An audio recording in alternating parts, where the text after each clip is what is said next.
Welcome to Chemistry by Rahul. আজি আমি শিকিম SN2 বিক্ৰিয়া। লাস্ট ক্লাসত SN1 বিক্ৰিয়াৰ মেকানিজম লগে হৈছিল। আজি শিকিম হ্যালো এলকেন যৌগৰ তৃতীয়টো বিক্রিয়া অর্থাৎ SN2 বিক্রিয়া। SN2 মানে হৈছে দ্বি-আণবিক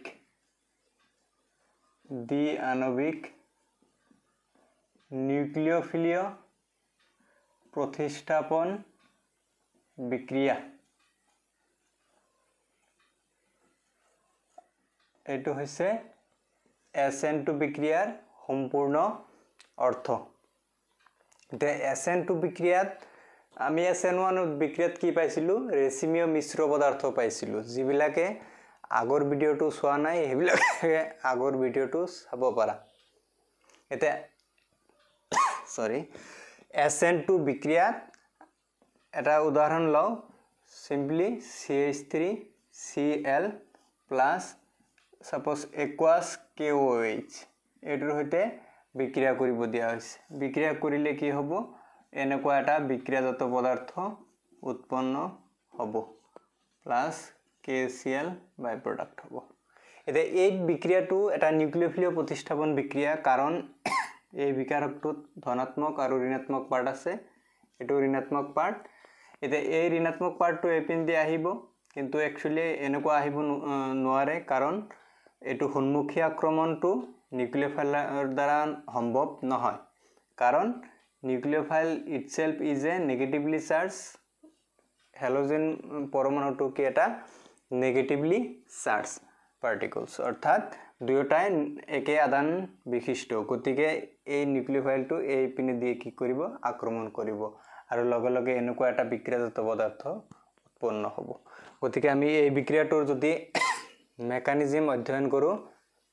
মেকানিজম অধ্যয়ন কৰিলে আমি কি পাম একচুয়ালি কেনেকে বিক্ৰিয়াটো সম্পাদিত হল অৰ্থাৎ সম্পন্ন হল আমি তাৰ বিষয়ে গম পাম। এটা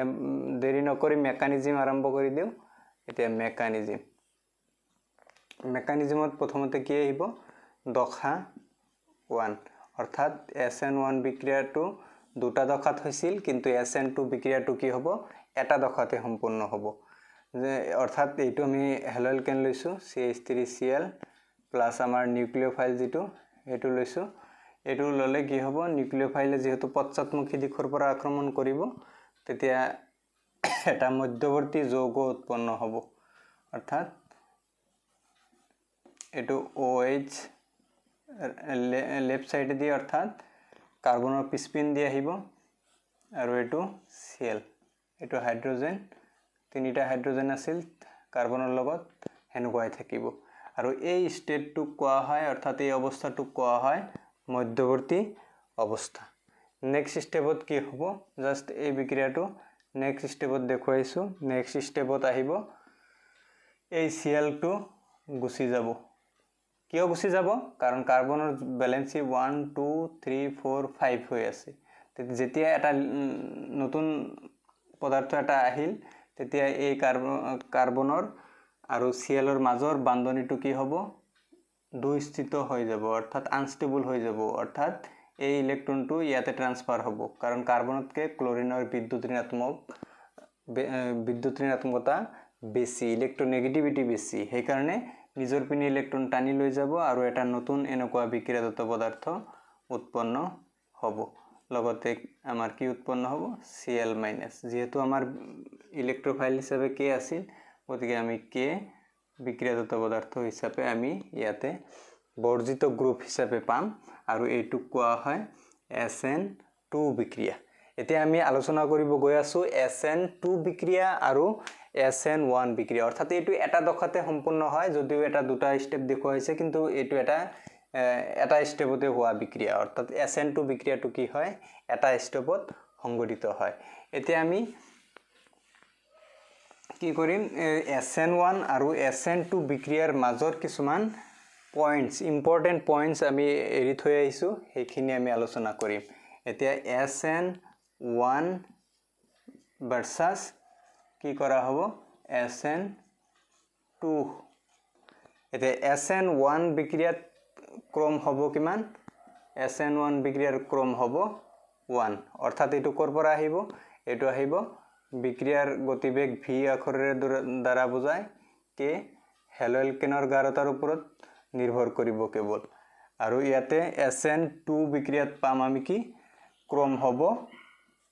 SN2 বিক্ৰিয়াৰ ক্ৰম হ'ব 2 এটো কিহৰ ওপৰত নিৰ্ভৰ কৰিব হেলোএলকেনৰ অৰ্থাৎ হেলোএলকেনৰ গাঢ়তাৰ ওপৰত নিৰ্ভৰ কৰিব আৰু নিৰ্ভৰ কৰিব নিউক্লিওফাইলৰ গাঢ়তাৰ ওপৰত এইখিনি আমি আলোচনা কৰিছিলো মেকানিজমৰ পৰা SN2 বিক্ৰিয়াত SN1 বিক্ৰিয়াত ৰেচিমীয় মিশ্ৰ পদাৰ্থ উৎপন্ন হয় ৰেচিমীয় মিশ্ৰ পদাৰ্থ উৎপন্ন হয় ইয়াতে দিক বিন্যাসৰ प्रतिपन हिसाबे विक्रियाजात पदार्थ उत्पन्न হয় दिक विन्यासर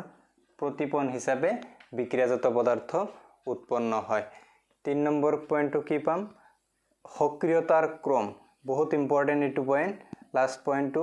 बहुत इम्पोर्टेंट यार पर क्वेश्चन হয় सक्रियतार क्रम हबो SN1 ৰ ক্ষেত্ৰত 3 ডিগ্ৰী হেলোএলকেনৰ কি হ'ব सक्रियता আটাইতকৈ বেছি হ'ব तार पिছত 2 डिग्री हेलोएल्केनर हबो तार पिছত 1 डिग्री हेलोएल्केनर हबो तार पिছত नॉर्मल CH3X अर्थात एटु हेलोएल्केनर हबो এই ক্রমটো আমাৰ SN2 বিক্রিয়াত কি হবো একেবারে উল্টা অর্থাৎ 3 ডিগ্রি হেলোএল্কেনর সবতকে কম তার পিছত 2 ডিগ্রি এলকেনর বেশি তার পিছত 1 ডিগ্রি হেলোএল্কেনর বেশি তার পিছত CH3X বন্ধনীর বেশি অর্থাৎ এটু হইছে সক্রিয়তার ক্রম SN1 ভার্সাস SN2 এতিয়া SN1 ত টারশিয়ারি কার্বোক্যাটায়ন উৎপন্ন হয় কারণে ইয়ার সক্রিয়তা সেকেন্ডারিতকে বেশি আর প্রাইমারিতকৈ বেশি কারণ টারশিয়ারি কার্বোক্যাটায়নটো সেকেন্ডারি কার্বোক্যাটায়নতকৈ বেশি পরিমাণে সুস্থির এইখিনি আমি ক্লাস 11 ত পাইছো যে টারশিয়ারি কার্বোক্যাটায়ন উৎপন্ন যেটো হয় হেতু বেশি পরিমাণে সুস্থির কম্পেয়ারড উইথ সেকেন্ডারি কার্বোক্যাটায়ন এখিনি স্ক্রিনশট মারিব পারা বহুত ইম্পর্টেন্ট কেতিয়াবা পরীক্ষাত আহিব পারে SN1 আর SN2 বিক্রিয়ার মাজত পার্থক্য কি হব হইছে ওকে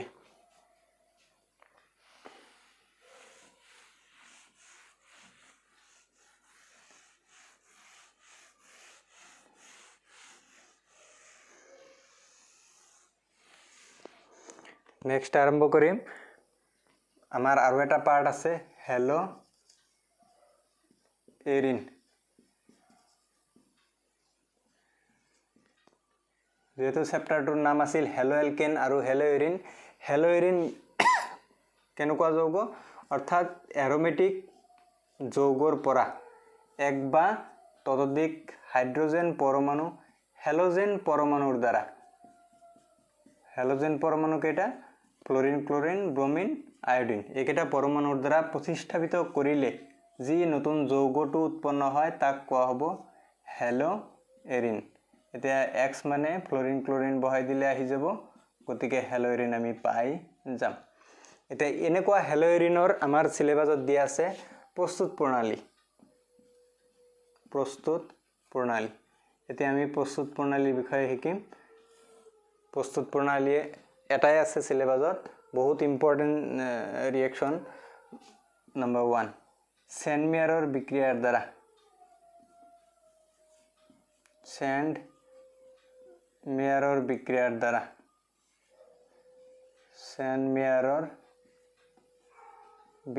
দ্বাৰা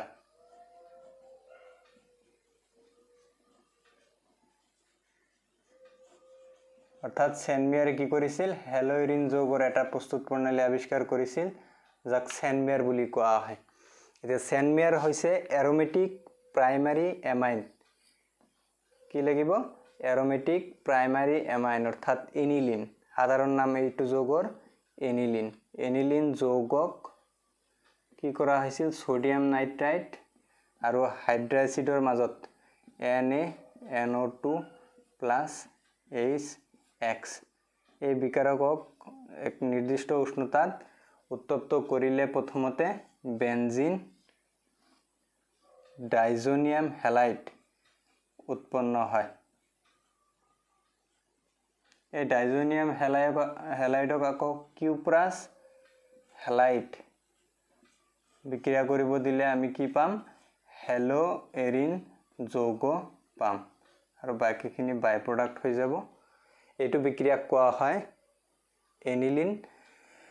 অৰ্থাৎ এনিলিনৰ পৰা আমি হেলোএৰিন পাব পাৰো এইটো বিক্ৰিয়াক চেনমিয়াৰৰ বিক্ৰিয়া বুলি জনা যায় যে চেনমিয়াৰ বিক্ৰিয়াটোত কি হয় একচুয়ালি ইয়াতে মই টিক কৰি ৰাখিছো তোমালোকে স্পিডি লিখাৰ কাৰণে এই টিকটো ইউজ কৰিব পাৰা ইয়াৰে নাইট্ৰজেন আৰু ইয়াৰে X পৰমাণুটো জাস্ট যোগ কৰিব লাগে কিহৰ পৰিৱৰ্তে এই দুটা হাইড্ৰোজেন বাদ দি কেনে দুটা হাইড্ৰোজেন বাদ দিছো গতিকে দুটা পৰমাণু জাস্ট এই বিকাৰকৰ পৰা N আৰু X গতিকে N আগতে এটা আছিল গতিকে সেকেন্ডটো আহিল এটো N2 হৈ যাব ইয়াৰ পিছত আহিব X যেহেতু নাইট্ৰজেনৰ ভ্যালেন্সি 4 হৈ যাব সেই কাৰণে ওপৰত প্লাস আৰু এটো মাইনাস আৰু এটো কোৱা হয় বেনজিন ডাইজোনিয়াম লবণ এতিয়া বেনজিন ডাইজোনিয়াম লবণক আকৌ কিউপ্ৰাছ হ্যালাইডৰ সৈতে বিক্ৰিয়া কৰিব দিলে X টো থাকি যাব আৰু ডাইনাইট্ৰজেনটো এনেকুৱা বাই প্ৰডাক্ট হিচাপে ওলাই যাব X ৰ মান যিকোনো ফ্লোৰিন ক্লোৰিন ব্ৰোমিন আয়োডিন ললে আমি হেলোএৰিন যৌগ পাম আমাৰ সিলেবাসত যেহেতু এটাই প্ৰস্তুত প্ৰণালী দিয়া আছিল গতিকে আমি চেনমিয়াৰ বিক্ৰিয়াৰ দ্বাৰা আমি হেলোএৰিনৰ প্ৰস্তুত প্ৰণালী শিকিলো বহুত ইম্পৰ্টেন্ট এটো বহুত বাৰ পৰীক্ষাত সুধিছে যে এনিলিন যৌগৰ পৰা আমি কেনেকে হেলোএৰিন বা ক্লোৰোবেনজিন আমি পাব পাৰো এতিয়া আমি শিকিম হেলোএৰিন যৌগৰ ধৰ্মৰ বিষয়ে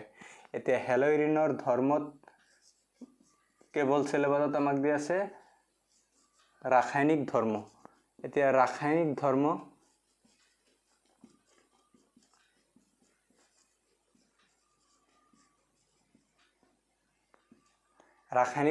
মূলতে আছে ধাতুৰ সৈতে বিক্ৰিয়া নাম্বাৰ 1 ধাতুৰ সৈতে বিক্ৰিয়া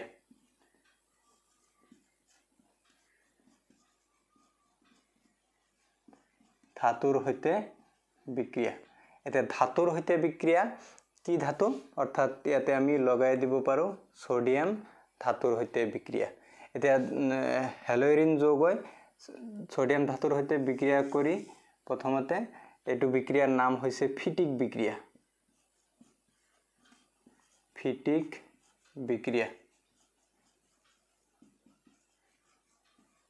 বহুত ইম্পৰ্টেন্ট এটো এজন সাইন্টিস্টৰ নাম ফিটিক ৰিঅ্যাকশন এটা ফিটিক বিক্ৰিয়াত কি হয় দুই অণু এটো উৰ্জ বিক্ৰিয়াৰ নিচিনাই দুই অণু হেলোএৰিন লাগে এটো এটা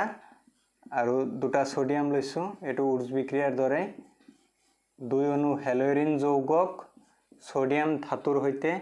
শুকান ইথাৰৰ উপস্থিতিত ড্ৰাই ইথাৰ এটো অসমীয়াত শুকান ইথাৰ বুলি কয় শুকান ইথাৰৰ উপস্থিতিত বিক্ৰিয়া কৰিব দিলে ডাইফিনাইল উৎপন্ন হ'ব এটা ফিনাইল আৰু এটা ফিনাইল গতিকে এটো কোৱা হ'ব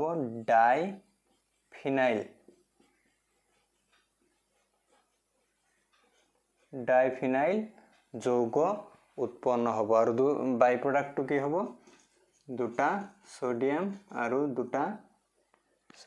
X সোডিয়াম হ্যালাইড বাই প্ৰডাক্ট হ'ব আকৌ কৈছো এটো উৰ্জৰ বিক্ৰিয়াৰ দৰে উৰ্জে জাস্ট হেলো এলকেন লৈছিল ফিটিকে কি কৰিছিল হেলোএৰিন যৌগ লৈছিল গতিকে এই R গ্ৰুপটো অৰ্থাৎ এই এৰোমেটিক ৰিংটো আৰু এই এৰোমেটিক ৰিং এই দুটা কি হ'ব একেলগ হ'ব এটা বান্ধনীৰ দ্বাৰা এটো এটা বান্ধনী আৰু এই দুটা গ্ৰুপ একেলগ হৈছে আৰু দুটা সোডিয়াম আৰু দুটা হেলোজেন এই দুটা হেলোজেন সোডিয়ামৰ লগত লগ লাগি সোডিয়াম হ্যালাইড উৎপন্ন হৈছে এটা বেলেগ एग्जांपल লও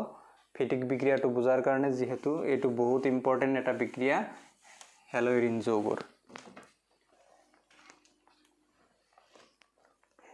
সাপোজ আমাক দিয়া আছে হেলোএৰিন যৌগটো ক্লোৰোবেনজিন প্লাছ টুৱাইছ Na প্লাছ আকৌ এটা ক্লোৰোবেনজিন দিয়া আছে এতিয়া কন্ডিশন দিয়া আছে ড্ৰাই ইথাৰ যৌগৰ সৈতে উত্তপ্ত কৰিলে কি হ'ব যেহেতু সোডিয়াম মেটেল সোনকালে বিক্ৰিয়া হ'ব আৰু এনেকুৱা ডাইফিনাইল নামৰ যৌগটো উৎপন্ন হ'ব এটা ডাইফিনাইল আৰু বাই প্ৰডাক্ট কি হ'ব এবাৰ দুটা সোডিয়াম আৰু দুটা ক্লোৰিন একেলগ হ'ব অৰ্থাৎ বাই প্ৰডাক্ট এই দুটা বাই প্ৰডাক্ট হৈ যাব আৰু এই R গ্ৰুপটো একেলগ হ'ব এটা বান্ধনীৰ দ্বাৰা যেহেতু এটো এটা এলকেন যৌগ প্ৰস্তুত কৰিব অৰ্থাৎ হাইড্ৰোকাৰ্বন যৌগ উৎপন্ন হৈছে এই বিক্ৰিয়া কোৱা হয় ফিটিক বিক্ৰিয়া এটো হৈছে সোডিয়াম ধাতুৰ সৈতে এটা ইম্পৰ্টেন্ট বিক্ৰিয়া এটো হেলোইৰিনৰ ইম্পৰ্টেন্ট এটা বিক্ৰিয়া এতিয়া আকৌ নেক্সট বিক্ৰিয়াটো হ'ব উৰ্ছ ফিটিক বিক্ৰিয়া এটো বি নম্বৰ আগৰটো যদি এ নম্বৰ হয় এটো বি নম্বৰ হ'ব যাক উৰ্ছ ফিটিক বুলি কোৱা হ'ব উৰ্ছ ফিটিক বিক্ৰিয়া এতিয়া উৰ্ছ ফিটিক বিক্ৰিয়া উৰ্ছ এজন সাইন্টিস্টৰ নাম আৰু ফিটিক এজন সাইন্টিস্টৰ নাম এতিয়া উৰ্ছ ফিটিক বিক্ৰিয়াত তাৰমানে কি হ'ব উৰ্ছ ফিটিক বিক্ৰিয়াত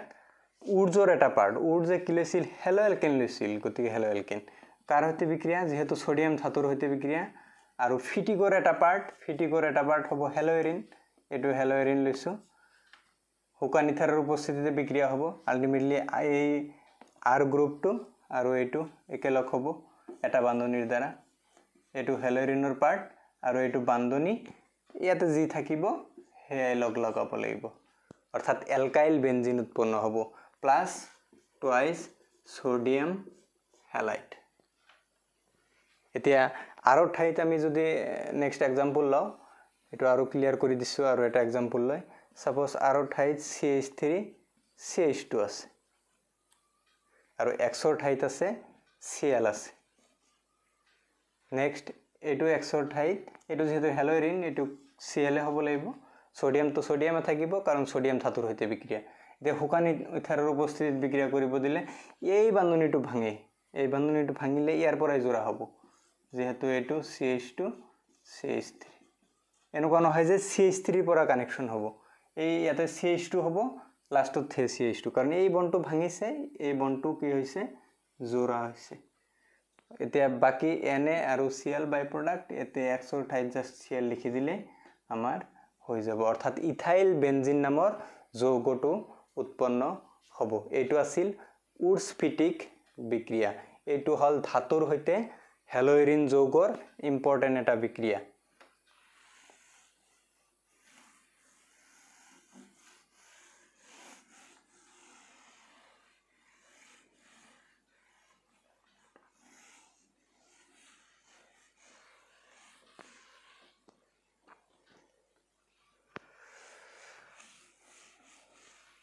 नेक्स्ट আহিব 2 নম্বৰ ইলেক্ট্ৰোফিলিয়া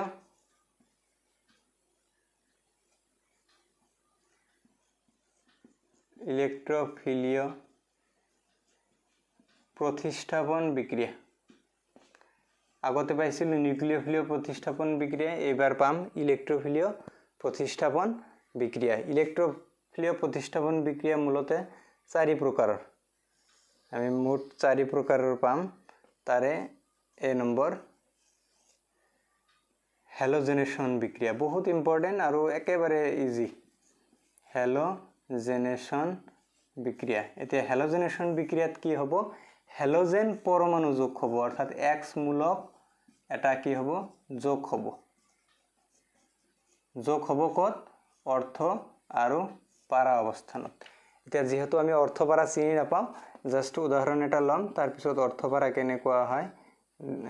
কৈ আছো এতিয়া হেলোইৰিন লৈছো যেহেতু হ্যালোজেনেশন হ্যালোজেন পরমাণু থাকিব X2 থাকিব Br2 I2 C2 ইত্যাদি অর্থাৎ এটুক আমি X2 বুলি ক'ব পাৰো X মানে ফ্লোৰিন ক্লোৰিন ব্ৰোমিন আয়োডিন অৰ্থাৎ এটু সূৰ্যৰ পোহৰৰ উপস্থিতিত নাইবা CCl4 ৰ উপস্থিতিত সংঘটিত হ'ব বিক্ৰিয়াটো আৰু উৎপন্ন হ'ব এনেকুৱা দুই ধৰণৰ দুটা প্ৰডাক্ট হ'ব কিয় দুটা প্ৰডাক্ট হ'ব এটু কৈ আছো এটু আগতে বিক্ৰিয়াজাত পদাৰ্থ লিখি লও এইটো তাৰে এইটো কোৱা হ'ব মুখ্য আৰু এইটো কোৱা হ'ব গৌণ অৰ্থাৎ এইটো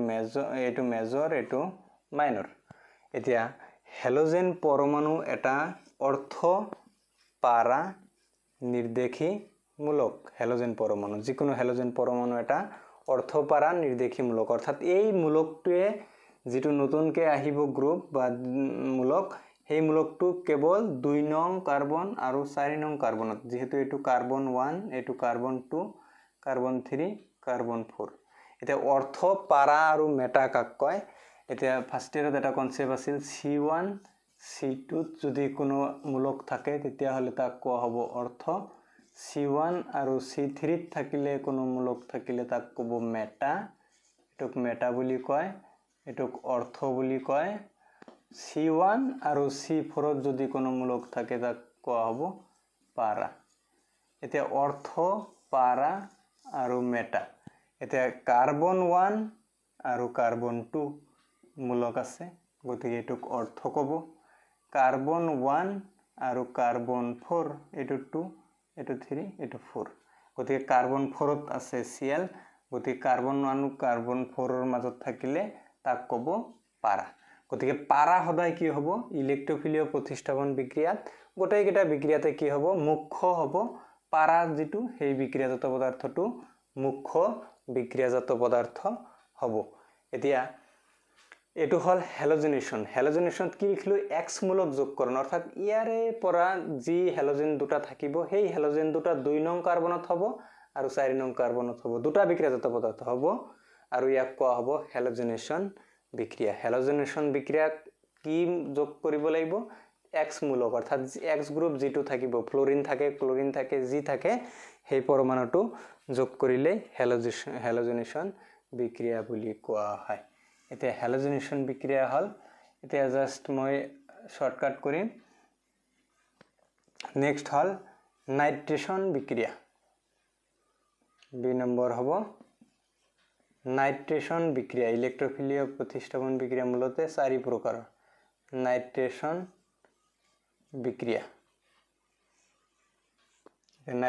বিক্ৰিয়াত কি হ'ব নাইট্ৰেশন বিক্ৰিয়াত NO2 মূলক যোগকৰণ নাইট্ৰমূলক NO2 এটো জাস্ট যোগ কৰিব লাগিব নাইট্ৰমূলক যোগকৰণ কোট অৰ্থ আৰু পাৰাত এতিয়া হেলোজেনেশন লৈছো নাইট্ৰিক এসিড লাগিব নাইট্ৰিক এসিড হল নাইট্ৰেশন বিক্ৰিয়াৰ বিকাৰক এটো কনসেন্ট্ৰেটেড গাঢ় লোৱা হ'ব এটো গাঢ় ইন প্ৰেজেন্স অফ সালফিউৰিক এসিডৰ মাধ্যমত হ'ব এতিয়া নাইট্ৰিক এসিড যেহেতু নাইট্ৰেশন বিক্ৰিয়া নাইট্ৰমূলক যোগ হ'ব এটো অৰ্থত কৰিলো এটো পাৰাত কৰিলো কিন্তু এটো কি হ'ব পাৰা ইজ দা মেজৰ প্ৰডাক্ট অৰ্থ ইজ দা সেকেন্ডাৰী প্ৰডাক্ট এতিয়া নাইট্ৰিক এসিডত কি আছে নাইট্ৰমূলক আছে আমি বুজাৰ কাৰণে এটো হিন্স লব পাৰো HNO3 এটো ইকুইভ্যালেন্ট টু কি হ'ব OHNO2 আমি লিখিব পাৰো ইয়াতে হাইড্ৰোজেন এটা নাইট্ৰোজেন এটা অক্সিজেন তিনিটা এটা আৰু দুটা গতি এই যেটো মূলক এই মূলকটো জাস্ট অৰ্থ আৰু পাৰাত যোগ কৰিব লাগে এই বিক্ৰিয়াটো কোৱা হ'ব নাইট্ৰেশন বিক্ৰিয়া ক্লিয়াৰ ওকে স্ক্ৰিনশট লোৱা নেক্সট হ'ব সালফোনেশন বিক্ৰিয়া সি নম্বৰ সালফোনেশন বিক্ৰিয়া সালফোনেশনত কি মূলক যোগ কৰা হয় সালফোনিক এসিড যোগ কৰা হয় SO3H মূলক যোগকৰণ এইটো মূলক যোগ কৰা হ'ব জাস্ট কি থাকিব সালফিউৰিক এসিড থাকিব গাঢ় সালফিউৰিক এসিড ইন প্ৰেজেন্স অফ কি থাকিব নাইট্ৰিক এসিড থাকিব পাৰে বা যিকোনো এসিড থাকিব পাৰে ইয়াক কোৱা হ'ব সালফোনেশন বিক্ৰিয়া এতিয়া সালফোনেশন বিক্ৰিয়াত কি হ'ব সালফোনিক এসিড ক'ত যোগ হ'ব ইয়াতে SO3H ইয়াতে SO3H এইটো মূলকৰ নাম সালফোনিক এসিড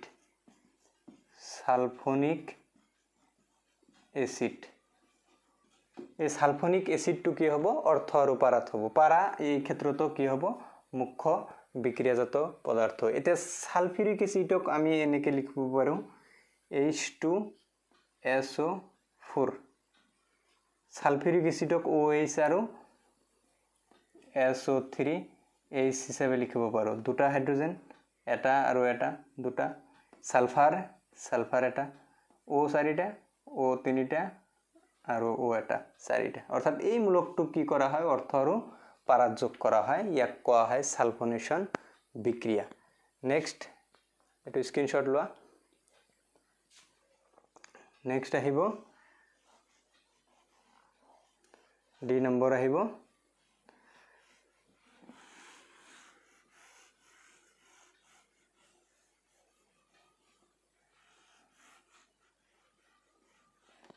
ফিডেল ক্ৰাফ্ট বিক্ৰিয়া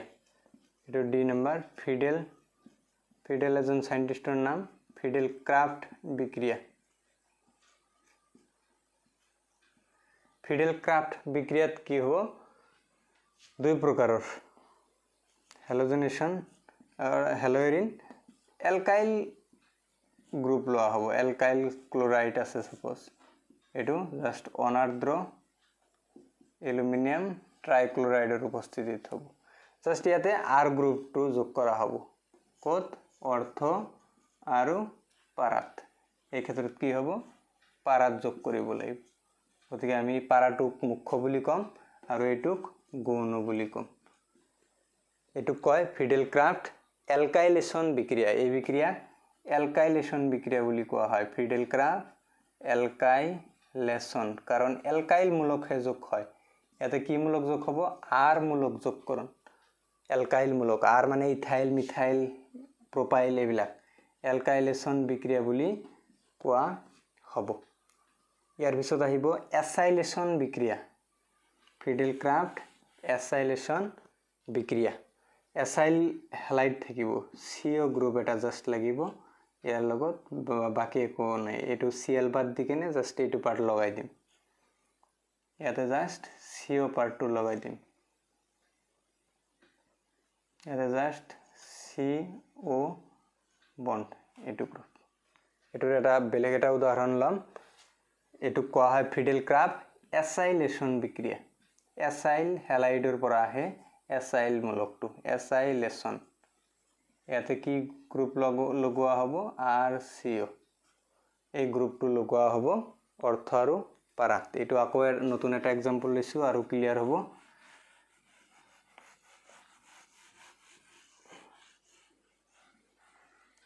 হেলোৰিন তো থাকিবই সাপোজ C2H5COCl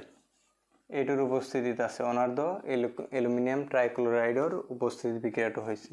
দুটা বিক্ৰিয়াজাত পদাৰ্থ হ'ব যেহেতু হেলোৰিনৰ বিক্ৰিয়া আৰু এটো কোৱা হয় ফিডেল ক্ৰাফ্ট এসাইলেশন বিক্ৰিয়া গতিকে ইয়াতে এটা মূলক হ'ব ইয়াতে এটা মূলক হ'ব অৰ্থ আৰু পাৰাত বিক্ৰিয়াজাত পদাৰ্থ উৎপন্ন হ'ব এতিয়া এই X গ্ৰুপটো বাদ দিকেনে জাস্ট লগাই দিলে হল কত ইয়াতে এতে C এটো বন্ড ভাঙিছে এটো বন্ড জোড়া হ'ব CO তাৰ পিছত আছে C2H5 এটো অৰ্থত যেহেতু এটো মুখ্য হ'ব নোৱাৰে এটো কেৱল গৌণ হৈ হ'ব এটো লগাও CO C2H5 এটো হৈ যাব মুখ্য